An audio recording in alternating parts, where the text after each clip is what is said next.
during the Holocaust, some of the things that we saw defy logic. There's a book called Tzalmavit, Beget Tzalmavit, where the Rav wrote eyewitness stories, things that happened during the Holocaust. You read or hear these stories, it's just baffling that this happened. One of the famous stories in this Sefer is about a woman that had her daughter in the ghetto with the rest of the Jews, and the Nazis, Yimach Shemam V'Zichram, would always want to look like they're not murderers, look like the exact opposite, look like they're civilized. They would lead the people into the gas chambers, but all the while saying thank you. They'll always be dressed up, appropriate, polite, but Malach HaMavet inside, sleeping inside each one of them. Now, they enjoyed torturing the Jews to such an extent that it's hard to understand how such a thing could be done by a human being. How could one human being be so evil? One of the examples is that this woman that had a young daughter, the Nazis came to the group and said, okay, there are some, the war is going on, but it looks like your brothers have captured some of our brothers. So we're doing a exchange of prisoners. And we're doing it, they said they want children. So we need to get 22 kids. There's 22 kids in this section. We need all 22 kids. We're going to send them all to Israel so they can bring us back our brothers, our Nazi soldiers. So, some of the parents over there are happy. At least their kids are going to survive this genom. But one woman, I forget her name, B'ezrat Hashem, I'll remember it later, she didn't believe it. She didn't buy the story. She refused. And the Nazis, Yimach Shemam, were very, very precise with their numbers. Everything was on record. That's how we know. A lot of the information we know from the Nazis. They kept a record of everything. When there's a book in English called "The Doctors from Hell." The Doctors from Hell. It's a different trial that they had after the Holocaust, of trying all of these doctors that had all types of experiments on the Jewish people. All types of things. They were cutting limbs, they were putting stuff in them, throwing them out of a plane, all types of strange, psychotic things. Now, in the trial, they're not like asking the guy, did you do this, did you not do this? They're actually reading him his records of all the things he did. Because everything was documented. What did the person do? What did he feel? Did he die? Did he survive? How many died? Exact numbers. Exact time. Exact location. Who's involved? Who's not involved? Hashem Yachem. So when they're counting these kids, they see there's 21 kids. There's supposed to be 22. They look around, they see, oh, your kid, we need it. He says, no. So the Nazi soldier smiles at, no, lady. It's good for, we're trying to help you out. We're going to take your kid to the rest of the Jewish people. She looks at him. She looks at the Nazi soldier right in the face. Says, you're a murderer. And I don't believe you. You're going to kill my kid. I waited for my kid. I waited for my daughter for 13 years. And I'm not going to let you kill her. I'm not going to give her away. The Nazi looks at her and he says, listen, lady, if I wanted to kill your daughter, I could just shoot her now. Why would I take her from you? If I wanted to kill her, I just kill her right now. Nobody's stopping me. She says that's because you're trying to look nice to everybody else so you could fool more people. But I'm not buying it. You're a murderer, and you're going to stay a murderer. Well, the Nazi didn't like this comment. So within about 3 seconds, that woman was on the ground getting the beating of her life. She wakes up a few days later. She wasn't able to get out of the bed for several days from the massive beating that she got from this Nazi Imach Shimo. After several days, she wakes up, she sees her daughter is gone. She's hysterical, she doesn't want to move, she doesn't want to live. And the other mothers are trying to cheer her up. No, come on, it's going to be okay. Why do you have to be so pessimistic? Your daughter is okay. She's alive. She's with our kids. There's salvation once in a while. There's good news. You don't have to be so pessimistic all the time. And as they're talking to her and trying to cheer her up, the Nazi soldier shows up again. He says, I have a letter. He holds a letter in his hand. He says, I have a letter from your daughter. The mountain gets up. Oh, give me. No. You don't get this letter. You don't get this letter until you act like everybody else. You join the party. Okay, what do you want? He goes, okay, we prepared for you guys a meal. Go have a meal. Start getting back to everybody else. Start complying with everything. Don't mouth off anymore. And then we'll let you read the letter from your daughter. So she got up, which was very difficult from all the pain, but she wanted to read the letter. She got to the place. All of a sudden, there's meat, there's food. Like, whoa, these Nazis became tzaddikim. What happened here? But she's eating. She goes, let me finish the food so I can get the letter. Everybody's eating. Okay. I finished. Give me the letter. She opens the letter. She says, you just ate your daughter.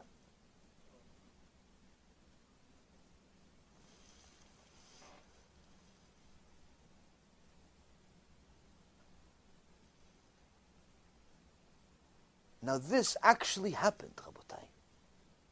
To our brothers, to our sisters. It's happened. This is documented. And there's many other stories like it. So for now, it looks like Miriam, the Reshait, from 2,000 years ago, that kicked the altar, was right. She kicked, she's complaining against God, there's no salvation. Many people think that people became heretics, that the majority of people became heretics because of the Holocaust. But that's wrong. Because there are many more stories of people that stayed strong and glued to HaKadosh Baruch Hu despite the Holocaust.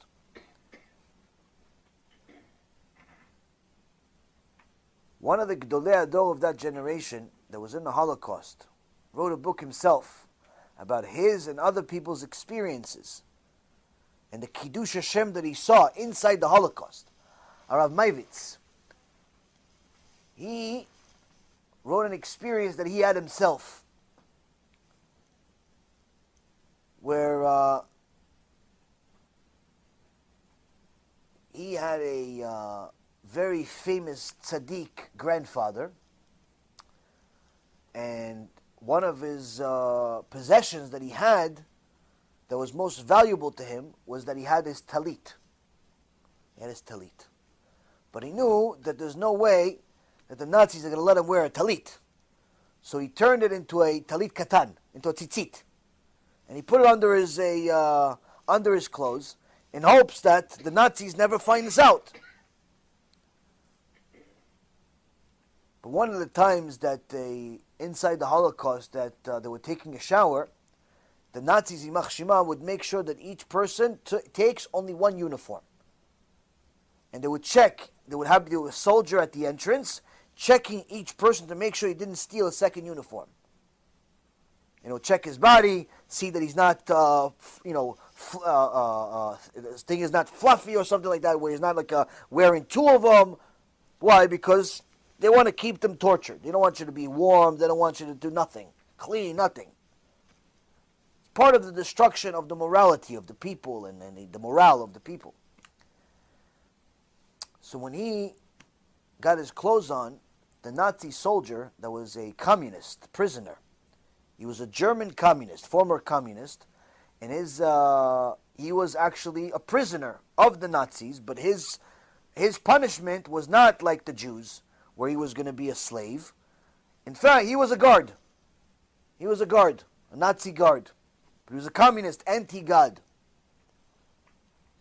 So when he saw Rav Meivitz, he saw that his uniform looked a little puffy. He writes in his book, he says, and the Nazi says to me, explain to me why your uniform looks like that. Why does it look like that? Why is it puffy? Show me. And of course, I knew I couldn't lie. And I took off my shirt and I showed him that I have my talit. And he says to me, what is this that you have? What is this and why do you have it on? And Rav Meivitz responds to him, he says, this is the uniform of God. The second I finished that sentence, the word God was something that was the last thing that this communist, this Rasha, this Nazi ever wanted to hear. And he started hitting me with no control whatsoever in every part of my body, yelling and screaming at me with rage. How dare you mention the name of God when all of your people are being killed in a strange death right now? They're being tortured in ways that no man has ever seen before. And you dare bring God's name into this? And he starts beating me up and beating me up.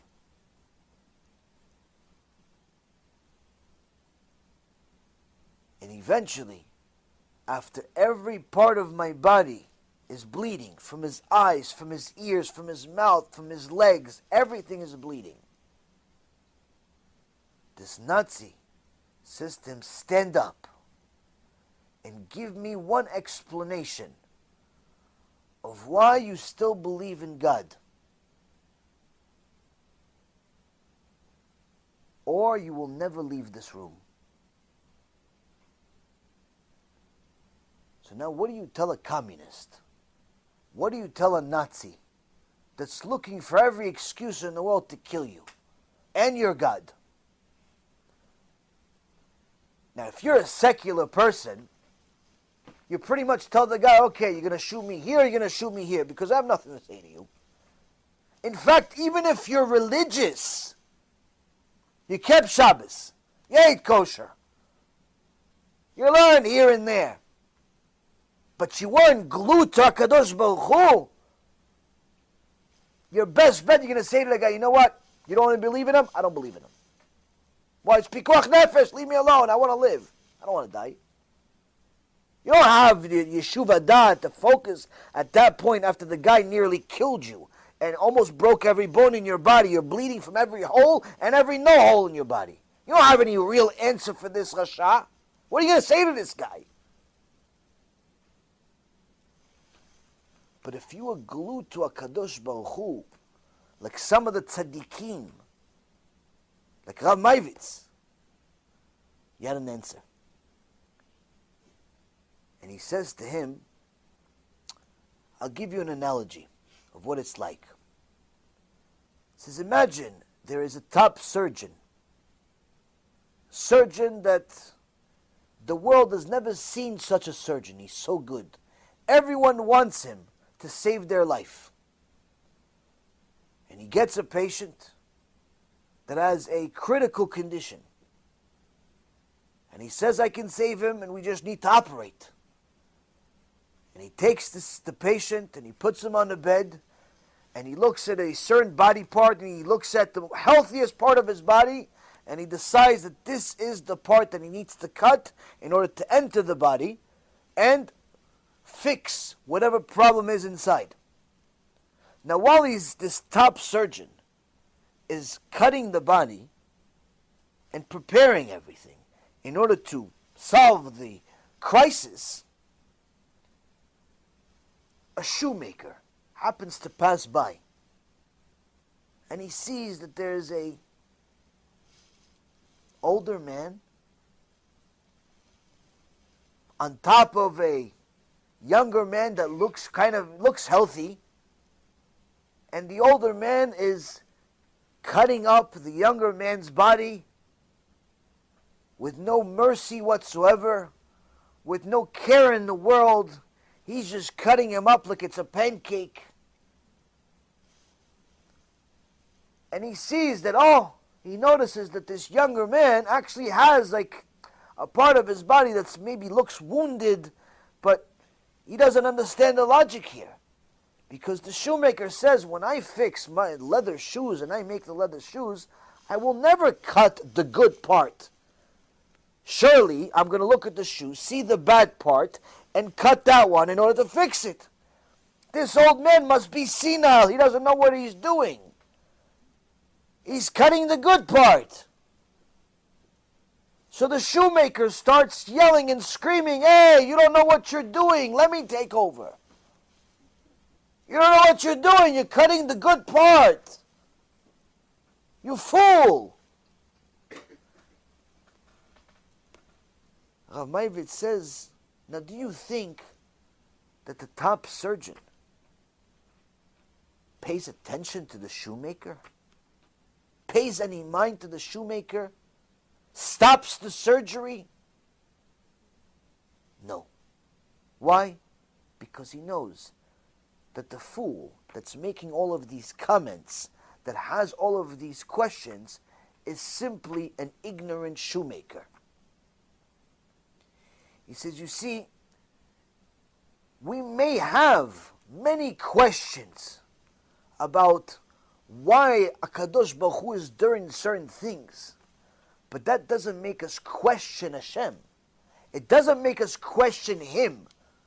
We're asking why this is happening, but we're not asking whether He's there or not, whether He's the one that's doing it or not. We know He is. And we know that we don't have the answer of why He's doing what He's doing, but that's not a lacking in Him. That's not a flaw in Him. It's only because we are just dumb shoemakers. And to us, we're looking at the operation. We have no idea what's going on. But surely He is doing something to save our life. Most of us could not even come out with an explanation like that, even at our best. Even when we feel greatest, even after we finish the Masechet, or even the entire Shas. Needless to say, when Rav Maivit says this explanation, right after he got a beating that nearly killed him, and he tells us to a communist, you would think, okay, at least he finished with a nice chidush, but he's still going to get killed. But the communist was so impressed. He says to him, you're a clever Jew. You're going to survive this. From now on, every day, you come by my place, and I'm going to give you extra food, the good food that the rest of them don't get, on top of what you already get. You're not like the rest. You're not like everybody else. You're clever. You actually have a reason. You have a reason to exist. You have a reason to believe. You really believe. You're not just saying it. You're not just pretending it. So when we are looking for salvation, Rabotai Karim, it's good. It's good that we look for salvation. It's good that we're looking for HaKadosh Baruch Hu to save us from our troubles, to save us from our loneliness, to save us from our problems with Parnassah, to save us from our Shlom Bayit issues, to save us from all types of issues. It's good. The question is, do we have a reason for Him to save us? Do we believe in Him to such an extent that we know that he exists, that we know that he is God, that we know that he's the one that actually caused the trouble? Do we know it? If we don't, this is some of the things we have to work on.